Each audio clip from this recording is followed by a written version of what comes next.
بسم اللہ الرحمن الرحیم الصلاۃ والسلام علیک یا سیدی یا رسول اللہ وعلی آلک و اصحابک یا نور اللہ اللہم صلی علی محمد وعلی محمد۔ درود شریف پڑھا کریں۔ اس سے کیا نہیں ملتا، اس سے سب کچھ ملتا ہے۔ پڑھنے والا اگر حضور قلب سے پڑھ لے، محبت سے پڑھ لے اور درود پاک کے ورد میں ناغہ نہ کرے تو آپ دیکھیں وہ کمال، وہ برکات ملنا شروع ہوں گے کچھ ہی عرصے میں۔ وہ معاملات بننا شروع ہوں گے جو غمان سے بالا تر ہوں گے۔ آپ کے روحانی خواب، آپ کے روحانی معاملات، آپ کے جسمانی معاملات، آپ کے دنیاوی، دینی، اخروی معاملات ایسے بہترین ہوں گے کہ دیکھنے والے حیران رہ جائیں گے۔ اور اس کے بعد آپ جو حاجات رکھتے ہو، جو دعا مانگتے ہو، وہ قبول ہوتی ہے، 100% قبول ہوتی ہے۔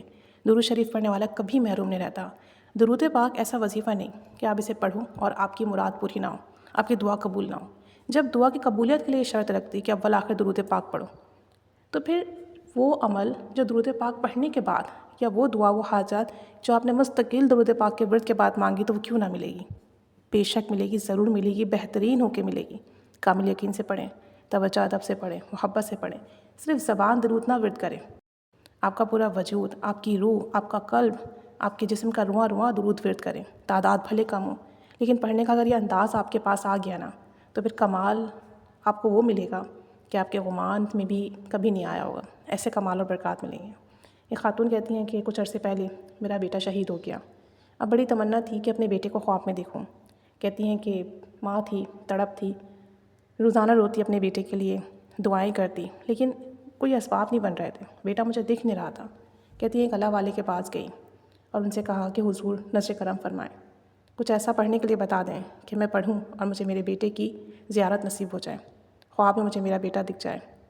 تو وہ جو حضرت تھے انہوں نے فرمایا کہ صلاۃ تسبیح پڑھو اور 1100 مرتبہ درود پاک پڑھو رات سونے سے پہلے، اور کوشش کرو سب کو معاف کر دو، اپنا دل صاف رکھو، اپنے حقوق بھی معاف کر دو سب پر۔ تو رات جب باوضو 1100 مرتبہ توجہ دھیان سے درود پاک پڑھ کر وہ خاتون سوئیں تو ان کی قسمت جاگ اٹھی۔ خواب میں انہوں نے نبی کریم صلی اللہ علیہ وآلہ وسلم کی زیارت کی اور آپ صلی اللہ علیہ وآلہ وسلم نے فرمایا کہ تم خوش ہو جاؤ، اللہ تعالیٰ نے تمہارے بیٹے کو قبول کر لیا ہے اور تمہارا بیٹا جنت میں ہے۔ اس کے بعد ان خاتون نے کبھی بھی 1100 مرتبہ درود پاک پڑھنے کا معمول ترک نہیں کیا، ہمیشہ باادب ہو کر توجہ دھیان سے باوضو 1100 مرتبہ درود پاک پڑھتیں۔ تو وہ خاتون کہتی ہیں کہ اب تو درود پاک پڑھنے کا معمول بن گیا ہے، اور جب سے مجھے یہ خواب آیا ہے تب سے میں نے 1100 مرتبہ درود شریف پڑھنے کا معمول بنا لیا ہے۔ اور جب بھی کسی سے بات ہوتی ہے، کسی خاتون سے، کوئی خاتون اپنا مسئلہ بیان کریں، کوئی بات بتائیں، تو میں سب کو درود پاک پڑھنے پر لگا دیتی ہوں اور کہتی ہیں کہ درود پاک پڑھنے سے زندگی میں بہت سکون آ گیا ہے، بہت برکتیں آ گئی ہیں، بہت کرم اور فضل کے فیصلے ہو گئے ہیں۔ تو آپ لوگوں نے بھی یہی کرنا ہے، درود پاک پڑھنا ہے اور درود پاک پڑھنے کے ساتھ ساتھ مخلوق خدا کو درود پاک پڑھنے پہ لگانا ہے۔ آپ خود توجہ دھیان اور محبت سے پڑھیں، اللہ تعالیٰ آپ کے پڑھنے میں تاثیر دے گا، آپ کی زبان میں تاثیر دے گا۔ پھر آپ جب کسی سے کہو گے نا کہ فلاں مسئلے کے لیے درود شریف پڑھو، یہ درود پاک ورد کر لو، اتنا درود شریف ورد کر لو، آپ یقین کریں نیکسٹ پرسن کے دل پر آپ کی بات لگے گی اور وہ کرے گا، پڑھے گا، انشاءاللہ تعالیٰ آپ کے لیے صدقہ جاریہ بنے گا، آپ کی نسلوں کے لیے صدقہ جاریہ بنے گا۔ دنیا میں، آخرت میں، ہر جگہ آپ کو کامیابی ملے گی، اور سب سے بڑھ کر حضور نبی کریم صلی اللہ علیہ وآلہ وسلم کا ساتھ ملے گا، ان کی محبت ملے گی، ان کا قرب ملے گا، دنیا میں بھی اور آخرت میں بھی۔